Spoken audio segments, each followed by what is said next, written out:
Bienvenido a este nuevo video donde hablaremos sobre la configuración inicial que siempre uso en Maya cuando abro una nueva escena y estoy empezando una nueva toma. Si no tienes ningún proyecto creado aún, puedes ir aquí a Project Window y aquí puedes crear un nuevo proyecto. En este caso lo voy a llamar prueba. Y el lugar donde está guardado el proyecto va a ser donde los tengo default en Maya. Como puedes ver, aquí tienes todos estos folders que siempre es bueno dejarlo tal cual. Cuando quieres cambiar entre proyectos puedes ir a Set Project y puedes elegir cualquiera de estos folders y te va a hacer que eso sea el proyecto en el que estás trabajando. Si trabajas en algún lugar ya, probablemente ya tienes un sistema en el que cargas las escenas o los personajes. En el caso de que son proyectos personales como este, siempre es bueno empezar salvando el proyecto. En esta ventana lo mejor es tener Maya ASCII como las opciones del archivo de Maya que guardar en comparación a Binary, porque si en algún momento tu escena se corrompe y tienes que tratar de como salvarla de alguna manera, es más fácil poder hacer ese desglose o poder hacer esa recuperación si está en ASCII, que es como un lenguaje un poco más entendible, y Binary solo son ceros y unos, entonces estás perdido. En este caso voy a guardarlo aquí en mi carpeta que ya creé de Jump, donde estoy empezando a armar todo esto para poder crear una escena donde voy a animar un brinco y así poder explicar un poco más de mi proceso en el futuro. Para la organización de mis archivos generalmente tengo inicialmente setup, o que sería como estar colocando las cosas y haciendo que todo empiece a cohesionar. Después tendría una etapa de blocking, o sea, otro nombre con blocking, otro nombre con polishing o con cambios, y tratar de ser específicos en los nombres, de tal manera que cuando regreses a esta carpeta en unos meses o semanas, tengas idea qué es lo que hace cada uno, qué fue lo que hiciste en cada uno de los archivos y el progreso que fuiste siguiendo. Entonces aquí vamos a dar salvar. Ahora, una cosa que es bastante útil aquí en Maya también es que salves tu archivo y lo incrementes con un número. Eso lo hace automáticamente. Entonces, por ejemplo, aquí, si tengo que mover un poco la escena para que detecte como algo diferente, y de ahí aquí increment en save, que recomiendo que lo hagas cada 10-15 minutos. Y como pueden darse cuenta ahora acá, ya tengo setup, que era el nombre original de mi archivo, y ahora tengo .001. Lo siguiente a resaltar es crear referencias. Las referencias lo que hacen es que tomas un archivo externo de Maya y lo traes a esta escena, de tal manera que puedas cargarlo y descargarlo en cualquier momento. De esa manera poder como hacer que tus escenas sean más rápidas, o si hay una nueva versión de un rig o de un escenario, poder traerlos sin ningún problema, sin tener que estar borrando todo y reimportándolo de nuevo. Vas aquí a crear referencia y aquí tengo en este archivo a mi personaje, que es un cyborg. Entonces todos estos ítems de aquí arriba los puedes dejar exactamente como están, no hay mucho problema. La parte importante de esta sección es que siempre uses namespaces. Namespaces es como una pequeña nomenclatura que va al inicio de el nombre de todo lo que venga en esa escena que estás referenciando, y de esa manera poder identificar qué viene de dónde. Entonces en este caso, como mi personaje se llama Cyborg, yo le estoy llamando Cyborg01 porque es mi primer Cyborg, pero si tuviera, y ya fuera el segundo o tercero, siempre puedes cambiar ahí el número. De esa manera mantenerlo ordenado. Aquí lo voy a referenciar. Y aquí está. Mi personaje la escala es muy grande, entonces voy a reducirlo aquí a .1 para poder ver qué es lo que ha referenciado y hacer cualquier tipo de cambio. Puedes ir aquí a Reference Editor. Esta ventana te va a ir listando todas las diferentes cosas que tienes referenciadas en tu escena. Aquí podemos crear una nueva referencia, por ejemplo, y digamos si quisiera ahora hacer que el Cyborg 01 o que fuera, imaginemos que este es otro rig, podría hacer otro nuevo referenciado. Sería por ejemplo aquí Cyborg 02 y referenciar. Y de esa manera traemos a otro objeto. Como puedes ver, cada uno de estos archivos referenciados ahora tiene su listado aquí, donde tienes aquí su namespace y tienes también donde está almacenada la escena en la que estás referenciando. Si quisieras cambiarlo a algún otro, que por ejemplo en este caso que importé Rake01 y quisiera cambiar a un archivo más reciente, podrías dar clic derecho aquí y puedes darle Replace Reference. Y así es como puedes ir reemplazando tus diferentes referencias. En dado caso que necesites por alguna razón tener que hacerlo local, o sea, que todo lo que esté contenido ahí ahora sea parte de la escena en la que estás ahora, puedes dar clic derecho aquí y puedes darle importar referencias, objetos de la referencia.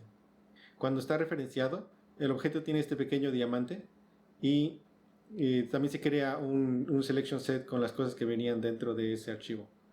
Y cuando importamos la referencia, pierde ese diamante y ahora es parte ya de la escena. Algo que se me olvidó mencionar es que para cargar y descargar las escenas que tienes aquí, solamente necesitas darle clic a la palomita y eso va a descargar el escenario o lo que tengas aquí seleccionado. Ahora voy a referenciar mi set. Entonces vamos a ir aquí a crear referencias. Voy a navegar hacia mi carpeta de jump, que es lo que tenía ya hecho. Por aquí creé un escenario hace unos momentos. Este lo voy a llamar escenario 01. La referencia. Y como ven, aquí traemos. Este es un escenario bastante sencillo. Realmente no ocupé mucho tiempo en hacerlo. Y de las cosas que me gusta hacer a los escenarios es hacer que las paredes se vuelvan transparentes cuando estamos del lado opuesto. Si vamos, por ejemplo, a esta pared aquí, vamos al Attribute Editor con Control A. Y aquí tenemos nuestro nodo de transformación y luego está nuestro nodo de Shape, que es la geometría tal cual. Y aquí tenemos varios menús. Bajamos al de Mesh Component Display y Backface Cooling es lo que hay que modificar. Y cambiamos el Backface Cooling de Off a Wire. Eso lo que hace, como pueden ver, nuestra geometría sigue allí, pero ahora es transparente cuando lo vemos de este lado. Entonces, si volteamos ahora de este lado, del lado contrario, podemos ver que nuestra pared sigue allí y si el render va a salir bien también. Si por alguna casualidad seleccionas a tu geometría y cuando haces el Backface Cooling to Wire, tiene la transparencia está activándose del lado equivocado, eso lo puedes arreglar con las normales. Entonces vamos aquí al menú de modelado y después vamos a Mesh Displays, Normals y vamos a ir a Reverse. De esa manera se vuelve a activar el Backface Cooling en el lado correcto. Este es un ejemplo ya de todas las partes del escenario que he aplicado ese Backface Cooling y como puedes ver ahora puedo navegar alrededor de él de manera bastante sencilla sin tener que estarme peleando por algo que esté obstruyendo la cámara.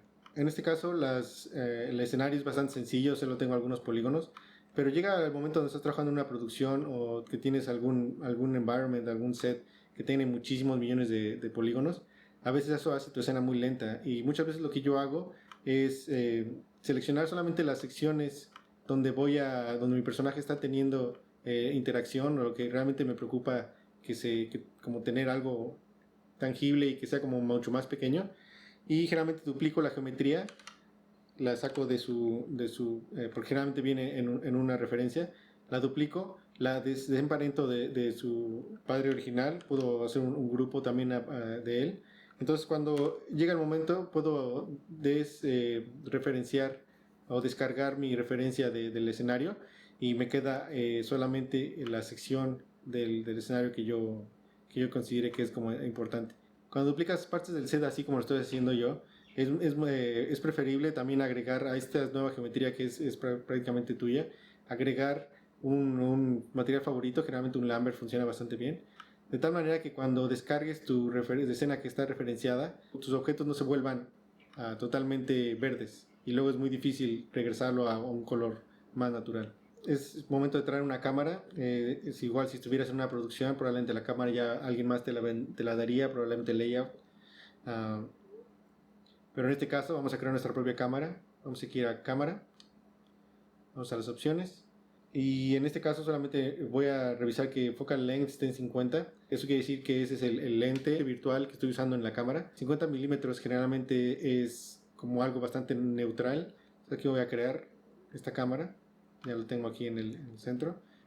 Ahora que tenemos nuestra cámara aquí, a veces es bueno tener diferentes grupos o offsets en la cámara para que puedas hacer diferentes cambios y ajustes, como si tuvieras la cámara en la mano o si tuvieras un shake cuando algo cae cerca de la cámara o solamente para agregar un poco de dinamismo. Entonces es bueno tener la cámara agrupada al menos en dos grupos. Esta la vamos a llamar cámara principal offset, y cámara principal grupo. Entonces, de esta manera, cuando estén animando su cámara, traten de siempre animar este primer grupo. De esa manera, cuando vamos, por ejemplo, a mi layout de 3 paneles y que tengo aquí la cámara principal, si tengo animada mi cámara, pero quiero hacer como un pequeño ajuste o una pequeña vibración, puedo hacerlo directamente aquí en este nodo sin tener que modificar o rehacer toda la cámara en general. Siempre puedes bloquear la traslación de tu cámara para que no vayas a hacer alguna modificación de ella por algún accidente cuando estés tratando de mover la cámara en este viewport. Me gusta quitar el grid para que no sea estorboso. También quito el filtro de selección para la geometría, de tal manera que no pueda accidentalmente seleccionar parte del personaje o del escenario. Y a veces también es bueno tener como tu film gate, que es como el marco donde va a estar como cortado tu escena, lo que vas a hacer el render tal cual.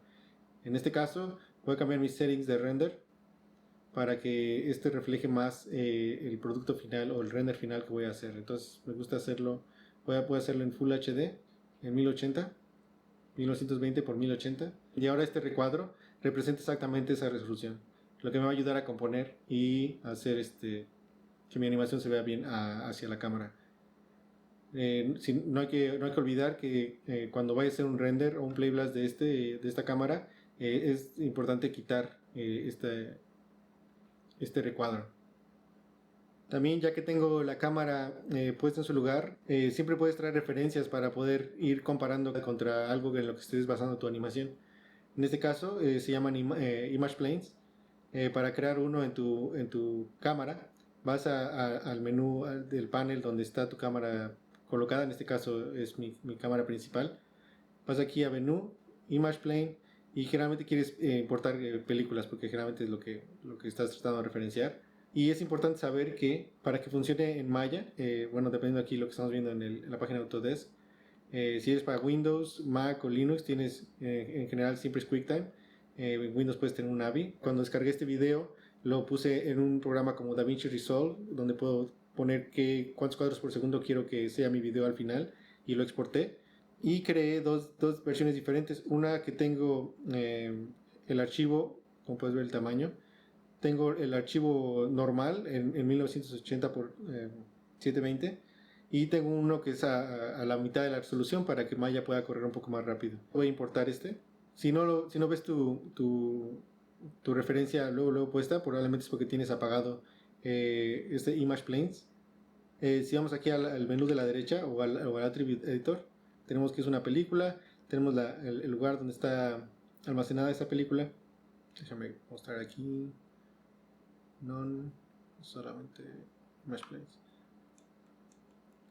donde puedes ver que ahora nuestra película ahora está aquí mostrándose, está reproduciendo. Si necesitamos que nuestra referencia no inicie en el frame 1, podemos siempre usar el frame offset. Entonces digamos aquí le pongo 10, va a estar la misma imagen hasta el frame 10 y luego va a iniciar ahora sí nuestra animación. También puedes cambiar el frame en el que entra y sale como global de la película que estás referenciando. Y en esta parte de aquí puedes cambiar el tamaño de nuestro image plane. En este caso tal vez algo más pequeño, como algo así.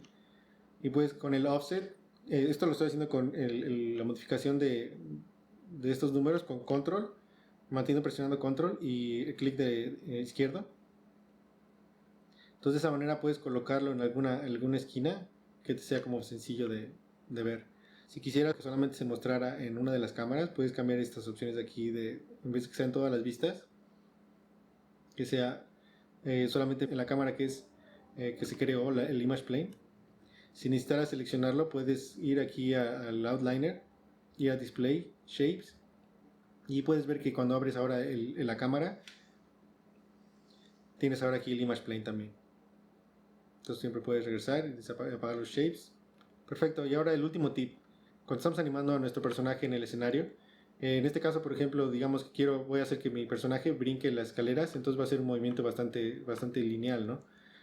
Para lo que si tomo las caderas de mi personaje y lo animo en un eje, puedes ver que solamente con moverse en Z va a hacer esa traslación en el eje que necesito. Pero ¿qué pasa si nuestro escenario, en este caso, digamos que nuestro escenario viniera rotado, o que la acción que tenemos que hacer no está exactamente en un eje? Entonces, si estoy haciendo que mi personaje se mueva ahora en este mismo eje, digamos, en esta misma forma en que baje las escaleras, ahora puedes ver que el Channel Box está haciendo dos diferentes canales para poder lograr ese mismo movimiento.